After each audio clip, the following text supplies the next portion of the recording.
안녕하세요. 부동산을 쉽게 다양하게 깊이 있게 분석하는 부동산의 비밀입니다. 요즘 서울 아파트의 매도 물량이 다시 8만 건을 돌파했습니다. 얼마 전에 8만 건 아니었나 하시는 분들이 있어서 제가 깔끔하게 어떻게 된 건지 그리고 왜 그런지 정리해 드리겠습니다. 아참, 그 전에 요즘 부동산 현장의 생생한 이야기부터. 부비 선생님, 저기 나 부탁이 있어서 왔는데. 엄마? 갑자기 목소리가 왜 나긋네 같아지셨대요? 무섭게? 아니, 저 다른 게 아니고 부비 선생님, 내 집 좀 팔아줘. 급해. 나 진짜 급하다고. 급매로 좀 팔아줘, 제발. 동창회 나갔다 왔는데 내 부자 친구들은 지금 아파트 다 정리하고 현금 보유한대. 글쎄, 나도 더 늦기 전에 정리해야겠어요, 이거 집. 뭐 갑자기 친한 척하니까 좀 이상하지만 그래, 뭐 얼마에 파시려고요? 가만 보자. 전용 84에 저층이죠, 거기. 타워형 구조고. 보자. 얼마 전에 거래된 게 이게 전용 84가 로열층인데 판상형 구조였네 이게. 근데 13억에 실거래가가 있네요 지금. 13억? 아니, 그게 말이야, 방구야? 내 집이 왜 13억이야? 와, 성질 죽이시고. 저는 아직 13억이라고 말 안 했어요. 13억에 매도된 것보다 집이 약간 더 떨어지시니까 지금 비슷한 게 지금 12억 5천의 매물이 지금 있긴 있어요. 그러니까 뭐 급매라고 하셨으니까 이거 한 12억 정도 가능하세요? 부비!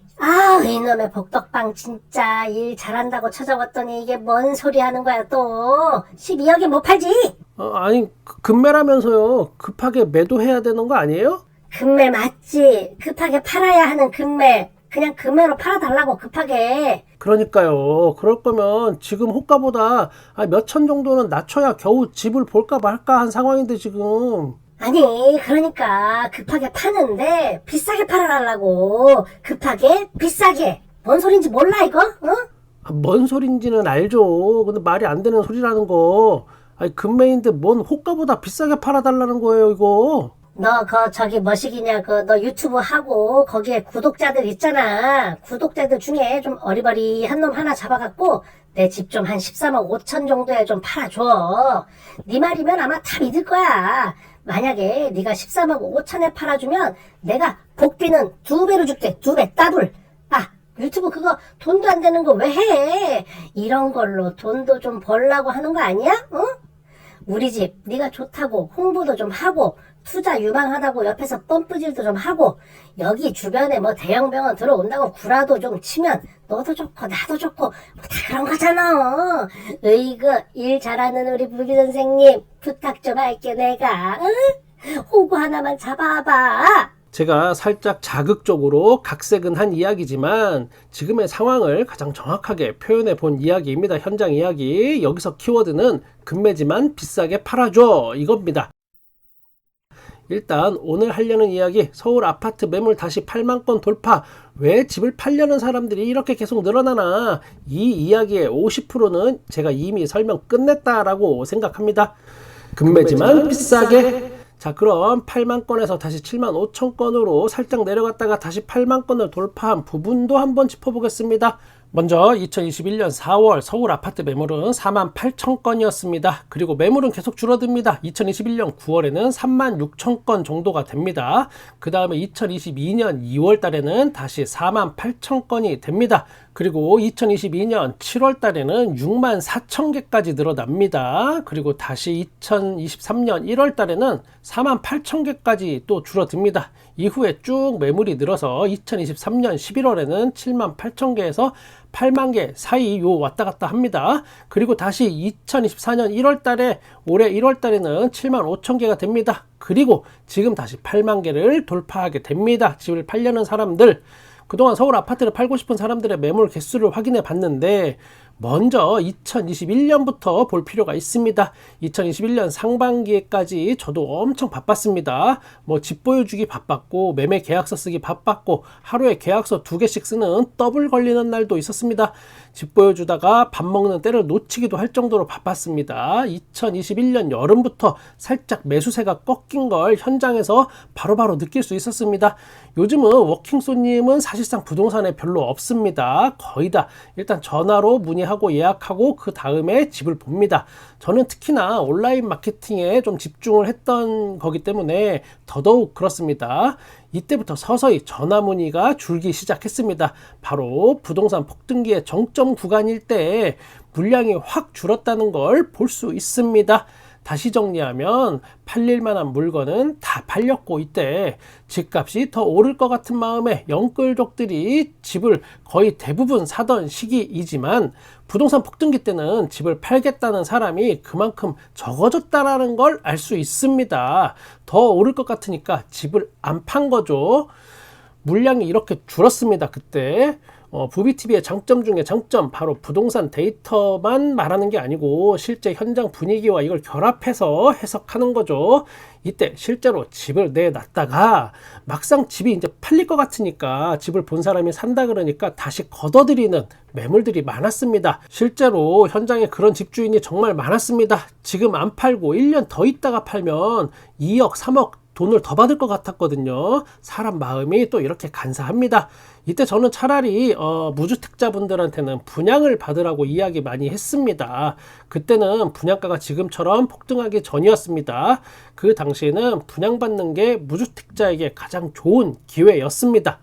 자, 2021년에서 2022년으로 넘어가던 요 시기, 이때가 딱 부동산에 매수 문의하는 전화량이 마이너스 80에서 90% 정도까지 확 떨어지던 때였습니다. 그러니까 평소에 전화 10통이 왔다 그러면 이때는 이제 전화가 한두 통밖에 안 오던 그 시절입니다. 제가 이때 친한 공인중개사 분들하고 송년회 같은 거 하면서 자주 하던 말이, 이제 봄날은 간 것 같다라고 이야기했습니다. 느낌이 쎄했으니까요. 원래 연말은 또 부동산 경기 자체가 쎄하고 휴식기 같은 분위기가 있긴 한데, 이때는 그 분위기가 그걸 넘어섰습니다. 이때도 공인중개사들 사이에서는 의견이 좀 반반 갈렸습니다.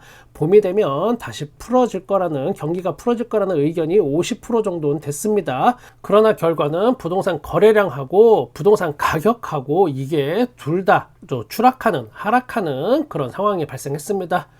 결국에는 가격이 너무 하락하니까 이제 이 구간에서는 집 파는 걸 포기하고 집을 전세로 돌리는 다주택자, 그리고 집을 매물을 내놨다가 거두는 사람들이 많아졌습니다. 왜 매물을 거뒀을까? 집주인들 이야기를 들어보면 모든 포커스가 2021년 여름과 가을에 가격 폭등 정점 그 시절에 맞춰져 있습니다. 그때보다 한 약 30% 정도 부동산 가격이 하락한 가격에 팔려니까, 집을 팔려니까 너무 배가 아픈 겁니다. 그럴 바에는 안 팔고 버티다가 기다리면 언젠가 다시 가격이 오르겠지, 오르면 그때 팔자라는 생각을 또 이때 엄청 많이 합니다. 그 다음에 이 구간 작년에 거래가 살아나죠. 특례 보금자리론 등으로 강제로 대출 이자를 다 쳐주니까 슬슬 가격이 오르고 매물도 같이 증가합니다. 이때 적극적으로 집을 팔던 사람들이 꽤 많았습니다. 반등할 때 팔고 정리해야 한다는 생각을 많이 했습니다. 그 당시에 실제로 2021년 부동산 폭등 정점의 가격이 당분간은 쉽게 오지 않는다라고 판단한 집주인들이 이제 과감하게 집을 던지기 시작한 겁니다.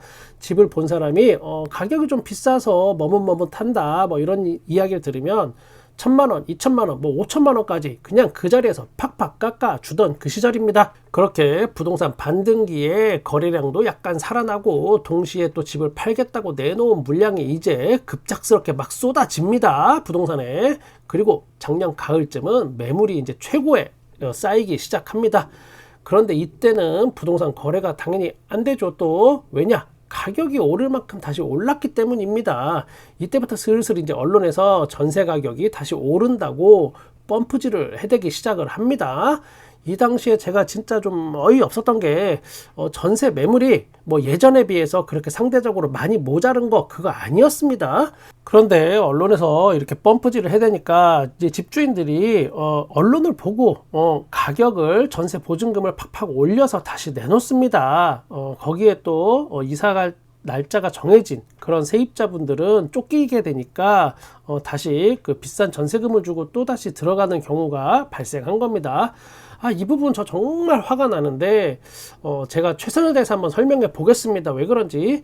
기존에 전세가 5개 있었다고 생각해 보겠습니다. 보통 2년 살고 집주인이 전세를 올리고 또 다른 데로 전세 이사 가고 이게 일반적이었죠. 그동안 보통 재계약하는 집이 5집 중에 1집 정도만 재계약을 하고 4집 정도는 다시 전세 매물로 쏟아져 나옵니다. 부동산에. 이 전세 매물을 중개하면서 그걸로 매월 부동산 운영비를 충당해야 하는 공인중개사는 이런 거에 굉장히 민감할 수밖에 없습니다. 그런데 또 이때는 임대차 3법으로 역전세를 오히려 걱정하던 때였습니다. 집주인들이 전세 보증금을 돌려줘야 하는 경우가 상당히 많았습니다. 그러다 보니까 세입자하고 집주인하고 서로 중간에서 가격을 합의를 해서 재계약을 하는 경우가 꽤 많이 있었습니다. 5집에 3집은 재계약을 하고 2개 정도가 전세 매물로 시장에 나오게 되죠. 기존에는 4개 정도 나오던 게 이때는 재계약으로 2개 정도만 나온 거예요. 공급이 줄고 수요도 또 그만큼 줄었어요. 그런데 이 단순한 숫자 2개를 가지고 예전에 비해서 전세가 모자른다고 펌프질을 한 겁니다. 전혀 모자르지 않았습니다. 예전하고 거의 비슷한 수준이었습니다. 공급만 2개가 된 게 아니고 수요도 그냥 2개 뿐이었어요. 이 부분은 참 여러모로 저도 아쉽긴 합니다. 물론 빌라 살다가 깡통 전세 걱정에 아파트 전세로 이동하는 수요 물론 있었지만 그게 시장을 흔들 만큼 그렇게 많은 수요까지는 아니었습니다. 아무튼 이제 다주택자들이 매매해서 거래가 안 되니까 비싸게 다시 전세로 돌리는 매물이 늘어서 7만 5천 건까지 매물이 줄었다가 그렇게 전세로 돌릴 거 다 돌리고 나서 다시 8만 건을 돌파한 겁니다. 그리고 지금 부동산 정책이 가는 방향이 다주택자를 그렇게 옥죄는 게 아니고 뭔가 이 다음에 던져줄 미끼 같은 게 많이 있다라는 걸 다주택자분들이 눈치채고 이걸 매도를 그냥 멈춘 겁니다. 그리고 그게 지금의 부동산 흐름입니다. 여태까지.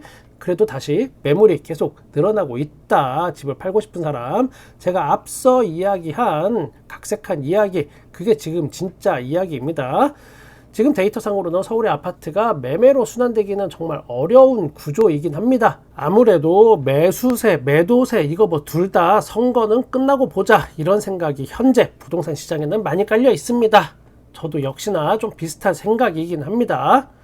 저는 여러분의 부동산에 끝까지 함께 하겠습니다. 구독과 좋아요, 알림 설정 감사합니다. 부동산의 비밀이었습니다.